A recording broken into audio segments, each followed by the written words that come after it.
sasaran awal daripada pembangunan ini lebih kepada bagaimana masyarakat dengan adanya tsunami ini bisa menyelamatkan diri. Minimal mereka tahu jika nanti cucu-cucu masyarakat ke depan bisa mungkin terjadi tsunami lagi, seperti kita bilang tadi tidak bisa diprediksi kan bencana seperti apa.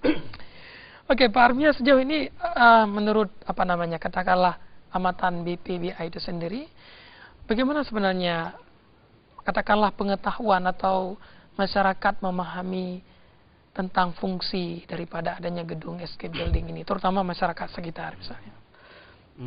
Gedung escape building ini memang pembangunan utama adalah diperuntukkan untuk penyelamatan. Itu adalah fungsi utamanya. Namun kita mau alihkan fungsi atau kita gandakan fungsi dengan fungsi yang lainnya, karena kita pikir bahwa kalau memang bencana itu tidak selalu ada, tapi kadang-kadang itu tidak bisa diprediksikan. Tentu sebagaimana tadi disampaikan oleh Tengku Basri, memang ada rencana gedung itu selain untuk dalam rangka evakuasi kebencanaan baik yang terjadi karena gempa maupun tsunami, mubazir kalau tidak dimanfaatkan untuk kegiatan-kegiatan sosial. Namun dalam hal ini menurut pandangan kami dari Badan Penanggulangan Bencana memang itu udah dialihfungsikan dari fungsi pokoknya. Sebab begini, karena bencana tidak dapat kita tahu kapan bakal terjadi. Kapan bakal terjadi.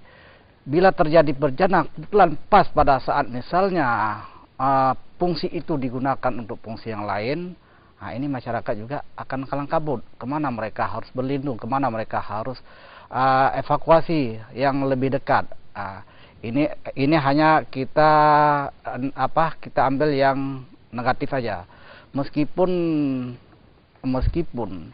dari hasil dari pengamatan kami, kalau dilakukan di fungsi itu memang ada sedikit pembiayaan untuk rehat atau perbaikan pemeliharaan gedung itu, timbang begitu. Oke, Pak Armia, kalau kembali pertanyaan saya sebenarnya sejauh mana masyarakat setempat mengetahui tentang katakanlah fungsi daripada gedung tersebut sehingga nanti ada upaya mereka untuk penggunaan gedung itu secara maksimal? Ya, selama ini kan pernah sebelum memang badan ini terbentuk, Badan Penanggulangan Bencana ini terbentuk, itu sudah pernah dilakukan sosialisasi dalam waktu itu mungkin bekerja sama antara Sakorlak dan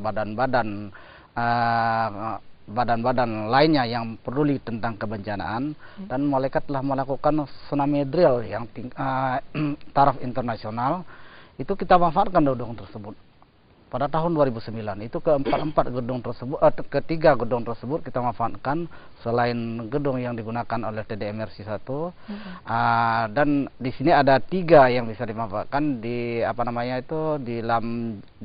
daerah Gelempang, daerah Tengah dan Lambung.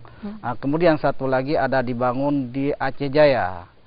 Jadi ini pernah dilakukan sosialisasi sehingga masyarakat waktu itu secara internasional itu yang dilakukan taraf internasional itu begitu bunyi sistem peringatan dini, itu masyarakat langsung berbondong-bondong lari ke situ untuk menyelamatkan diri. Jadi itu latihan seperti itu telah dilakukan. Dan mungkin ke depan akan dilakukan kembali. Memang kalau itu memang setiap rutinitas setiap tahun kita lakukan, apalagi perkembangan peningkatan bencana ini akhir-akhir ini agak meningkat lagi. Baik, kita terima penelpon dulu. Ada yang masuk nih. Waalaikumsalam, Pak. Dengan siapa ini? Dengan Pak Fuadi. Pak Fuadi di mana? Di Batam. Silakan Pak Fuadi. Pak Fuadi bisa dikecilkan volume televisi sedikit? Oke. Ini saya sudah mendengar suatu kajian penyampaian baik dari sekretaris dan kewenangan yang terkait dengan masalah bencana alam, terkait dengan masalah bencana alam yang posisinya sekali di daerah Beli. Memang saya sedikit ada koreksi. Nampaknya sebelum berencana dibuat hibah dari pihak NGO seharusnya Pemda sudah siap untuk menata tempat-tempat yang rawannya tsunami. Saya paling sederhana, saya ingin bertanya sebelum Pak, kenapa ada di daerah Ulele, sedang misalnya sepanjang daerah barat sampai Melabuh, Patuan, Banda Aceh ada beberapa titik yang posisinya sangat rawan. Misalnya di daerah Ulili, di daerah Ciakuala, dan daerah Mulaya. Di sana kan banyak masyarakat pesisir. Ini penempatan ketiga fungsi boarding itu hanya terdapat di kawasan Ulili. Ini kan sederhana di tempat. Seharusnya Pemda akan mencari posisi-posisi atau titik-titik yang sangat rawan kaitannya dengan bencana alam seperti tsunami. Yang kedua, kita ingin supaya semacam kelembagaan yang strukturnya permanen, berarti ada yang penanggung jawab itu dilibatkan, bagaimana disampaikan oleh Bapak Basri Putih tadi. Dilibatkan anggota masyarakat. Baik, Pak Fadi. Yang tidak terkait dengan masalah.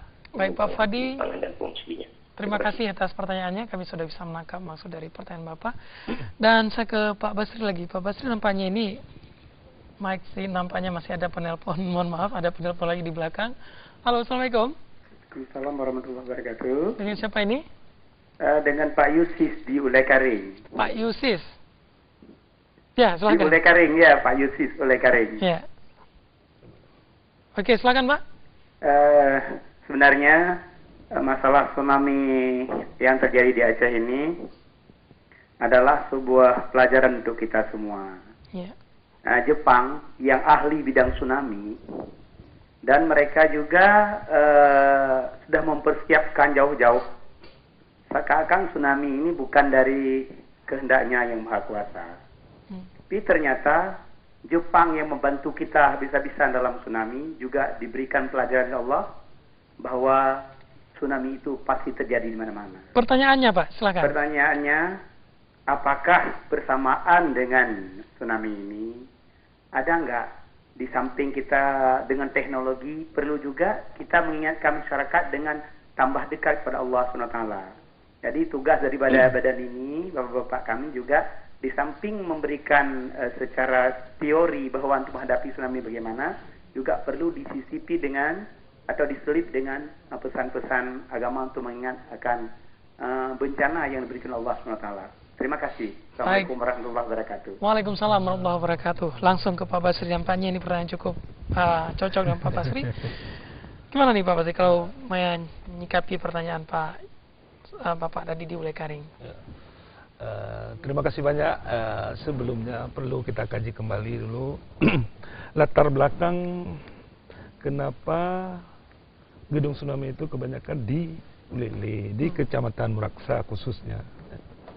Jadi ketika itu saya ikut bersama Pak Wali Kota ketika itu, di saat kita meminta kepada masyarakat untuk menyediakan tanah, lahan, itu kebanyakan yang lebih respect di daerah Kecamatan Ulili. Mungkin daerah itu yang basis atau ring 1 kehancuran daripada tsunami. Jadi ketika itu masyarakat setelah diberikan nuansa yang begitu, perlu penyelamatan, diminta minta tanah oleh Pemda untuk didirikan gedung itu. Jadi sambutannya lebih konsen dalam permasalahan ini. Mungkin dari kecamatan-kecamatan lain merasa tidak dekat dengan laut, ya kan? Tapi kalau orang Lele jelas di pinggir laut, orang pesisir. Salah satu untuk mengantisipasi itu pasti ada gedung dengan pendidikan dari NGO ketika itu, khususnya orang Jepang yang telah dominan dengan masalah tsunami ini dan berpengalaman, tentu sangat mengharapkan di daerah Ulili atau pesisir itu harus ada gedung-gedung itu.